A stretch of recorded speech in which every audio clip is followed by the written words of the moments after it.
surprising is how long Lovato Jr.'s length is and reach. But like I said earlier, Lovato Jr. is huge for the weight. Gegard, though, look at his wingspan, is not much shorter. So that actually stands out to me when you actually see the two of them face to face. That's an important part of Gegard using that jab. There you go, Josh and John. And now, the voice of Bellator, Michael C. Williams.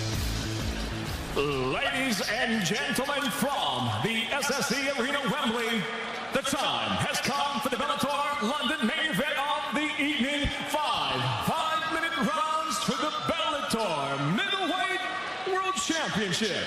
Sanctioned by the Mohegan Tribe Department of Athletic Regulation, Chairman James Gessner, Chief of the Mohegan Tribe, Lady Malerba, supervising tonight at cage side, ABC President Mr. Mike Mazzulli. And now, live on Channel 5, we introduce the blue corner. At 6'3", weighing in, 184 pounds even, the 4th degree black belt and 4-time World Jiu-Jitsu champion enters his first MMA world title fight with 9 professional victories, no defeats. Fighting out of Oklahoma City, Oklahoma, presenting the undefeated challenger, Rafael Lovato Jr. And across the cage, the champion fights out of the red corner at 6'2", weighing in 185 pounds, with multiple world titles to his credit tonight. In his second Bellator title defense, he stands with 45 professional victories, 6 losses, 2 draws. By way of Leiderdorp, he fights out of Amsterdam, Netherlands, the defending Bellator middleweight world champion, Gegard Mousasi. When the bell rings, the referee in charge of the action, Leon Roberts. Gentlemen, you both know the rules, you both know what I expect. Protect yourself at all times, follow my instruction at all times. Fight hard, fight fair, fight clean. Touch gloves, about your corners. So it's time. Mousasi says he always changes and adjusts between fights. He says he wants to keep this one standing. He says that is my world and he can't live with me there. Josh, you even described it as almost like the first ever MMA fight. The fundamental differences of the sport made real in front of us here. Yeah, you have the traditional start of MMA was wrestler versus grappler or kickboxer versus sumo person or something along those lines. It was style versus style. That's how we came up with MMA. The one thing that I will say, though, is this. Big John and I have been talking all week about this fight. Lovato Jr., his striking may not be the best, but it comes from all weird and funky angles because he doesn't care if he gets taken down. And that's something that Gegard needs to make sure that he's ready for. Absolutely. One of the big advantages that we look at for Gegard in this, Gegard is faster than Rafael Lovato Jr. He has got a speed advantage, but what Lovato Jr. does in the stand-up by all of a sudden throwing crazy jumping knees and different strikes, he has to be very careful and not walking himself into a problem that he can't get out of. Lovato Jr. knows blue gloves. Mousasi, the champion, in the red gloves. Feeling each other out here, both aware, so aware of the strengths of the other. Right hand there from Mousasi. Set it up nicely as well. He landed the right hand, but he put himself right in jeopardy. You saw Lovato Jr. go right to the clinch. He was hugging on the head, able to get to that clinch. Now he's got the underhook, and he's got Mousasi pressed against the fence. This is exactly where he wants to be, Big John. Absolutely. This is his world right here. If he could get this, he's not going to get the normal takedown against Gegard. Gegard's defensive wrestling is outstanding, and it's one of the things that I've always said that Lovato Jr. needed to work on was his clinch game against the cage and using the cage as a bouncing technique to get him off to take him down. Lovato Jr. desperately trying to find an advantage here. Gegard's doing a good job. World, he needs to make it work. He's doing a good job at pressing the chin, or pushing the chin up in the air so that Lovato Jr. can't get his hips in and underneath his. And this is, you could see when Gegard was on the cage, he was still so relaxed in everything he's doing. He's not burning excessive energy, but this is bad news right now. Now Lovato gets the takedown. Now Lovato is where he wants to be.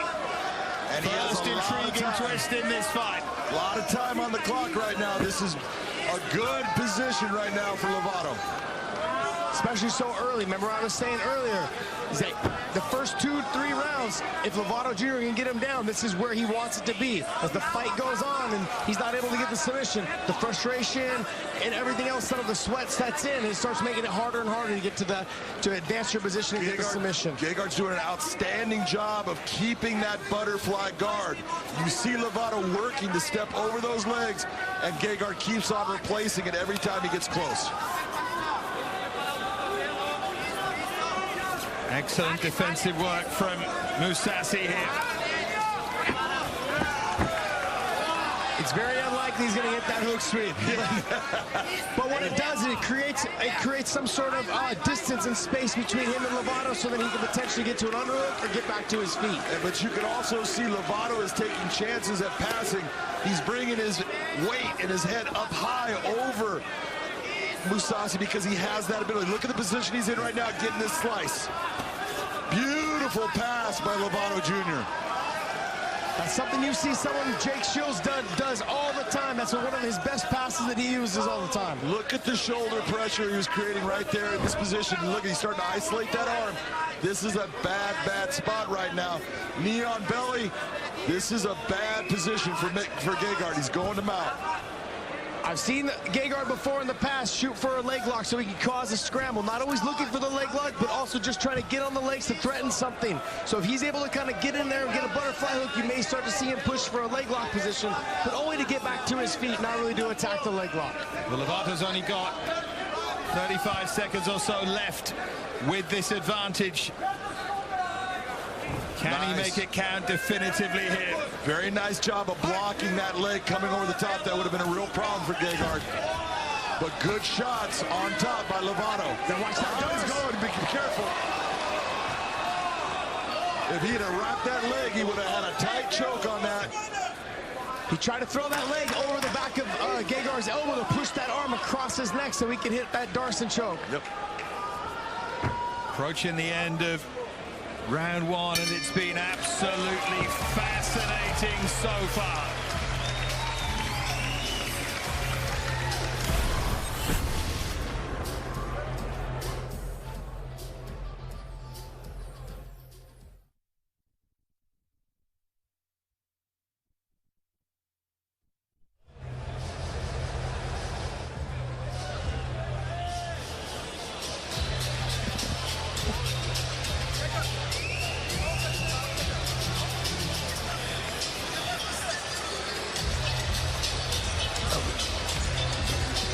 What you saw in that first round was Gegard did a great job of defending all the submissions, all the passes, able to recover back to his half guard or his guard.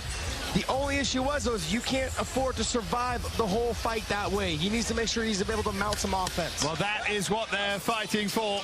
That middleweight belt, which is held by that man. But goodness me, Lovato Jr. had him under serious pressure in that opening round. Would you score it in his favor, Josh? Oh, 100%. Yeah, there's no doubt about it. What I was impressed by, though, is that he was able to get a takedown that cost him no energy. He had a nice little knee pick and was able to get the takedown that didn't cost him a ton of energy with no lifts and pressure against the fence. In a weird way, I think both guys got confidence in that round. Gegard got confidence, I can survive on the ground. And Lovato got confidence, oh, I can get in there and I can try to work my game. I think what threw, that's what we were talking about, the funky strikes, because it doesn't bother him if he gets taken down. This is where he goes to that half guard. We saw this in the replay. He's outstanding at a half guard sweep here. This is going to be a very hard position for Gegard to hold on to. We watched this just in what we were showing. Look at him on top now. This is Lovato at his game. You can't just whizzer him down. You need to whizzer him down and start pushing on the hips to try to create space. Shoelaces down. I said that like I tell my kids. Shoelaces down and back away so you can get back to his feet. What do you do when you're saying shoelaces down? You need to explain. If you try to put your toes down, what happens? It makes it easier for Lovato Jr. to drive back up to his feet and drive him, take him down on the ground again. Shoelaces down, what happens? You slide all the way till you hit the fence. So he can slide all the way till he hits the fence, but then as soon as he gets close to the fence, he starts circling off that fence so he can't be driven back up to his feet. Somehow it feels as if Josh just got an A+ or something at school, but tell you what, That's a little Lovato lesson. has been to school for many years, of course, described as the best Brazilian Jiu-Jitsu practitioner in this sport, and he is showing it in this opening round and a bit. Well, you got to remember, we have millions and millions of new viewers watching at home right now. We're trying to make sure that everyone understands at home that exactly what is going on, because we're acquiring new fans today here in this country. Gegard Mousasi doing a great job of utilizing that fence to get himself back to his feet.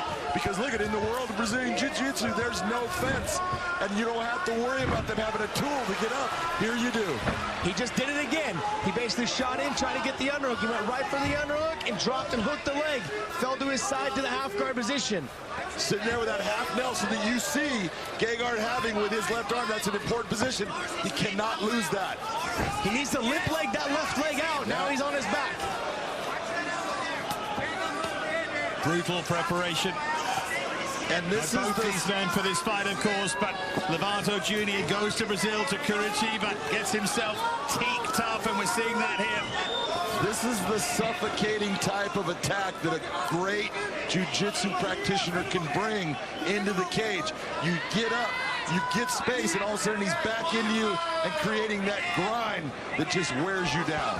The frustration level starts to set in if you're Gegard Mousasi. We've seen this just recently with John Fitch and Rory McDonald. Same thing happened. You had Rory McDonald questioning whether he wanted to fight anymore because they're so frustrating. Every time you get back up, you get taken back down, or he's fishing on the leg.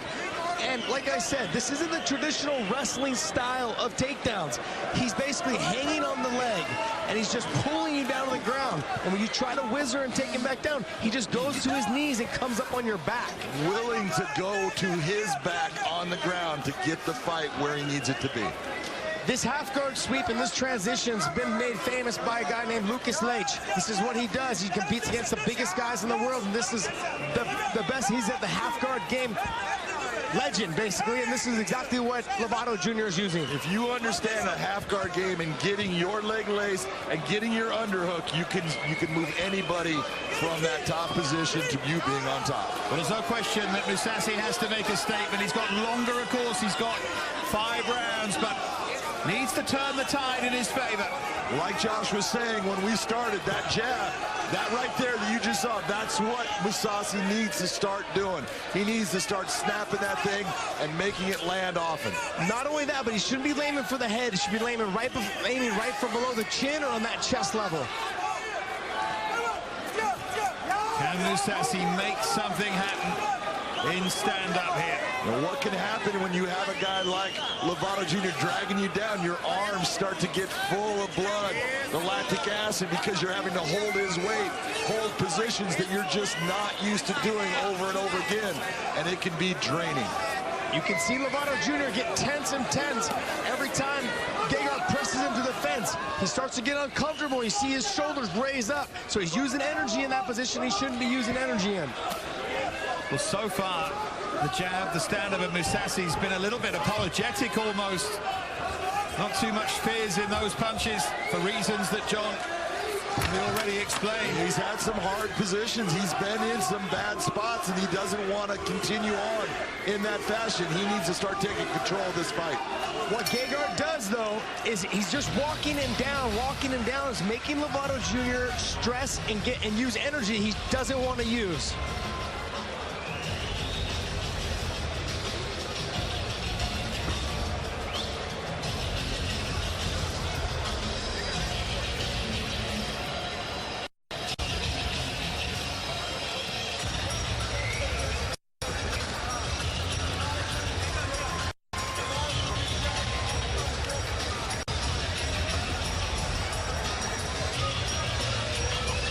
Well, there's someone who knows a thing or two about Brazilian Jiu-Jitsu, John. Well, I think so. I think I've known that man for almost 30 years now.